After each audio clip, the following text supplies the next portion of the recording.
Hey guys, this is एसएफडीसी पाठशाला। तो इससे पहले वाले वीडियो में मैंने आप लोगों को एपेक्स कहाँ पे एपेक्स का कोड लिखते हैं ये बताया था और एक सिंपल सा हेलो यूजर का प्रोग्राम लिख करके मैंने दिखाया था। इस वीडियो में मैं आपको एक सिंपल सा कैलकुलेटर का प्रोग्राम लिख करके दिखाने वाला हूँ, जहाँ पे हम फंक्शंस बना लेंगे। 4 फंक्शंस बनाएंगे, एडिशन के लिए, मल्टीप्लिकेशन के लिए, डिवीजन के लिए और सब्सट्रैक्शन के लिए। देन अगले वीडियो में मैं आपको बेसिक से लेकर के चलूंगा, इंटीजर कैसे डिफाइन करना होता है। एक इंटीजर मैं इसमें भी डिफाइन करके दिखाऊंगा। देन नेक्स्ट वीडियो में और अच्छे से मैं एक्सप्लेन करते हुए चलूंगा कि इंटीजर किस किस तरीके से डेटा टाइप्स डिफाइन करे जाते हैं, किस किस तरीके से फंक्शंस डिफाइन करे जाते हैं, रिटर्न टाइप क्या हो सकता है, ये सारी चीजें मैं बताऊंगा। सो इस वीडियो में हम बनाने वाले एक सिंपल सा कैलकुलेटर। और मैं आपको बता दूं कि एपेक्स एक ऐसा प्रोग्रामिंग लैंग्वेज है जहां पे आप यूजर इनपुट नहीं दे सकते। आप यूजर इनपुट तभी दे सकते हो जब आप आर्गुमेंट पास करते हो किसी फंक्शन के लिए। तो वो चीजें मैं भी आपको दिखाऊंगा कि कैसे आर्गुमेंट पास होती है, सारी चीजें। सो आप वीडियो को रेगुलर देखते रहो और सीखते रहो। सो चलिए क्रिएट करते हैं पहले एक क्लास। मैं क्लास क्रिएट करने आता हूं और मैं क्लास का नाम रखने वाला हूं इस बार कैलकुलेटर क्लास।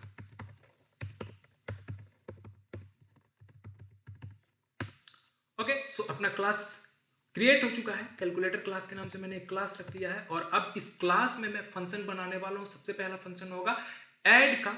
सो मैं लिखने वाला हूं public static void add.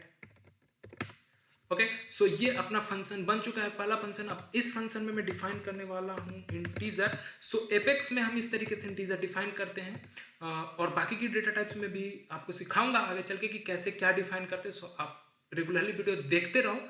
Okay, so ये मैंने इंटीजर डिफाइन किया। अब मैं 2 इंटीजर डिफाइन करूंगा जो क्योंकि मुझे ऐड करना है। सो एक इंटीजर मैंने डिफाइन किया a, जिसका वैल्यू मैं रख देता हूँ 10, और दूसरा मैंने डिफाइन किया b, जिसका वैल्यू मैं रख देता हूँ 20।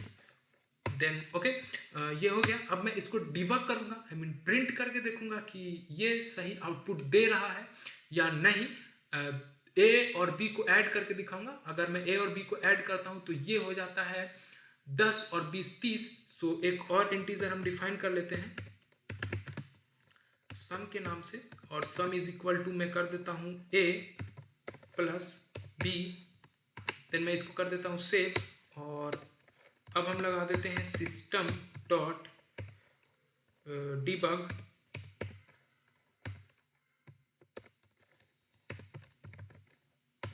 ओके, सिस्टम डॉट डिबग, और मैं एक मैसेज भी प्रिंट कर देता हूँ like addition of A and B is addition of A and B is concatenate करते हैं जावा में, सेम तरीके से यहाँ भी कॉन्कैटिनेट करते हैं। और फिर यहाँ पे मैं कर देता हूँ सम, देन कर देता हूँ इसको सेव। तो अपना आउटपुट आना चाहिए addition of A and B is equal to 30। Addition of A and B is equal to 30। Okay, so execute करते हैं कंट्रोल ई से। एग्जीक्यूट वाला ये विंडो खोलते हैं हम और इस पर हम अपने क्लास को कॉल करते हैं। सो अपना क्लास क्या है मैं कॉपी कर लेता हूँ डायरेक्टली। अपने ऐसे कॉपी भी कर सकते हो। सो मैंने कॉपी कर लिया। देन लिख करके आप अपने इस फंक्शन को कॉल कर लो लाइक ऐड। मैंने इसको कॉल कर लिया, कॉल करने के बाद जैसे ही करते हैं एग्जीक्यूट, अपना फंक्शन हो जाएगा एग्जीक्यूट और अपने को आउटपुट दिखना चाहिए। आउटपुट हम कहाँ देख पाते हैं? डिबग ओनली में। सो हमने एक्सपेक्ट किया था addition of A and B is 30, then ये हमको एक्सपेक्टेड आउटपुट ला करके दे रहा है। ओके, अब मैं एक और फंक्शन बनाता हूं। यहाँ पे आप मल्टीपल फंक्शंस बना सकते हैं। सो एक और फंक्शन बनाता हूं। इस फंक्शन का मैं नाम रख देता हूं पब्लिक स्टैटिक वॉइड सब। ओके, सेम ये सारे इंटीजर्स मैं यहाँ पे कॉपी कर लेता हूँ। ओके, मैं सारी चीज़ें एक्चुअली कॉपी कर लेता हूँ, कुछ चेंजेस कर दूंगा अकॉर्डिंग टू आवर कोड। सो मैंने ये कर दिया। ए का वैल्यू मैं इस बार दे देता हूँ 30 और बी का वैल्यू मैं दे देता हूँ इस बार 15, और सम के बजाय मैं वेरिएबल डिफाइन कर देता हूँ सब और a minus B. Okay, a minus B यानी कि 30 में से 15 जाएगा। सो मेरे को आउटपुट आना चाहिए 15। सो अब यहाँ पे लिखना होगा sub of A and B is sub. A और बी को अगर सब्ट्रैक्ट करते हैं सो अपने को मिलना चाहिए 15। इसी तरीके से एक और फंक्शन हम बना लेते हैं, और जैसे जैसे जिस फंक्शन को हम कॉल करेंगे मैं एक साथ सारे फंक्शंस को भी कॉल करके दिखाऊंगा आपको एनोनिमस विंडो में। पब्लिक स्टैटिक वॉइड मल के नाम से मैंने बना लिया। ओके, सेम कॉपी कर लेता हूँ यहाँ से यहाँ तक का कोड। इस बार मैं रख देता हूँ ए का वैल्यू 10 एंड बी का वैल्यू 5, और यहाँ पे हम रख देते हैं मल, और ये हम कर देते हैं मल्टीप्लाई, और यहाँ पे बता देते हैं कि mul of A and B is equal to mul. Okay, so hope आपको समझ में आ रहा होगा। मैं इसको सेव कर देता हूँ। एक और फंक्शन बना लेते हैं लास्ट div के नाम से, और चारों फंक्शन को मैं एक साथ ही एग्जीक्यूट करके आपको दिखाऊंगा।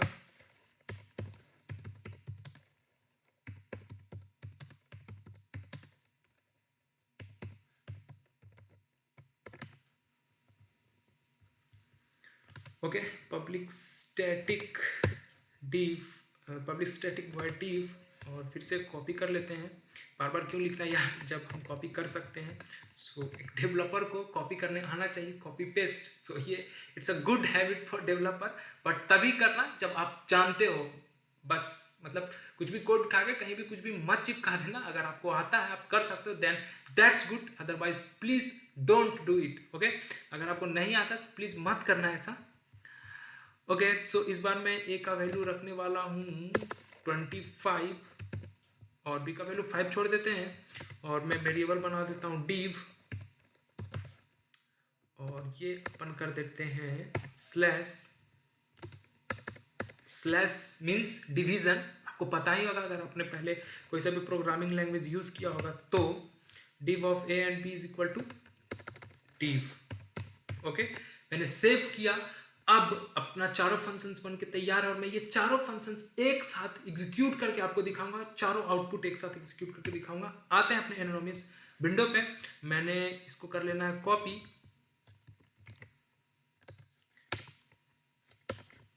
ये 1 2 और ये 3।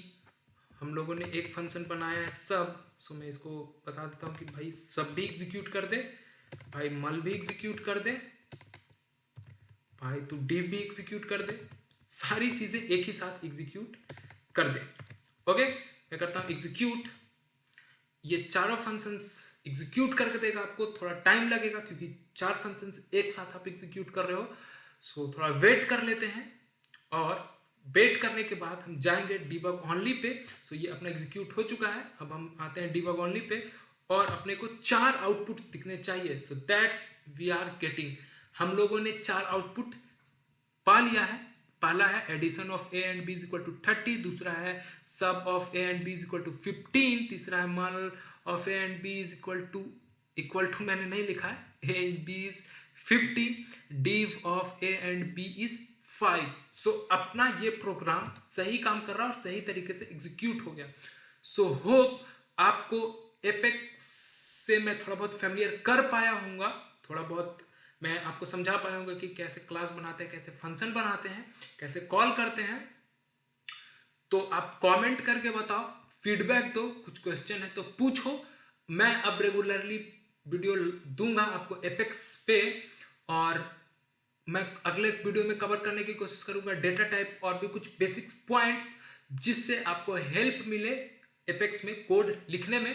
देन हम धीरे धीरे छोटे छोटे प्रोग्राम्स करते हुए चलेंगे, क्योंकि बहुत ज़्यादा इसमें थ्योरी पार्ट है नहीं। आप अगर जावा जानते हो तो है, मतलब जावा जानते हो तो वो सारी कॉन्सेप्ट यहाँ पे यूज होते हैं।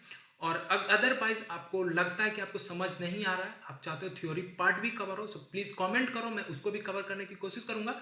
बट मेरे हिसाब से आप सिर्फ कोडिंग पार्ट को भी कवर करो, सो वो भी सही है, आपको वो भी समझ में आएगा अच्छे से।